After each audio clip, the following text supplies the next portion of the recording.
Doing a curriculum gap analysis inside of Metrics platform involves a series of steps. One is searching. So once a curriculum is inside Metrics, anybody that has access to the curriculum can do complete search from end to end, every objective, keywords, and this is a very useful tool for different faculty members to find gaps in the curriculum. So if they're teaching something about cardiac anatomy, going in there and searching for that and finding all the lectures where that is covered. If there is something that needs to be addressed as part of a national standard, searching for the objectives and making sure there's enough coverage. Another area that Metrics excel is keywords. And keywords and is something that allows faculty members to tag various lectures and things in their courses. Metrics allows you to tag lectures and labs and other sessions across multiple courses using a common set of keywords, and then allows the institution to filter by those and find where there's enough coverage. And one very popular tool for curriculum gap analysis is our tree diagram, which basically shows you a tree of how things are mapped.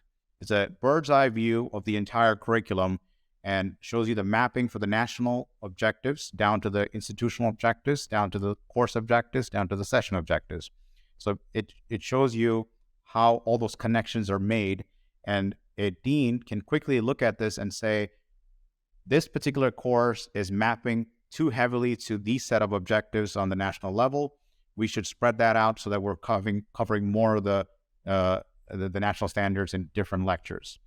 So because when a faculty member is working on a course, they're looking at a very narrow part of the curriculum, and it's possible that they may be not focusing on the full set of standards they need to address. When we were building Metrics, curriculum gap analysis was not something that we focused on initially. That came out of the needs of our clients.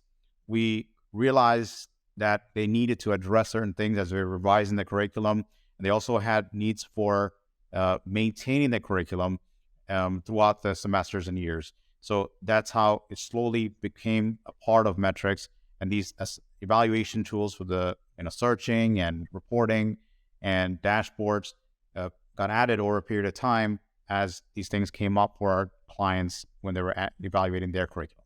Evaluations are key to curriculum gap analysis, and 360 evaluations is a key to making sure that your curriculum is maintained properly, because 360 evaluations allow the trainees to evaluate their educators, trainees to evaluate their programs, trainees to evaluate their sites that they're going to.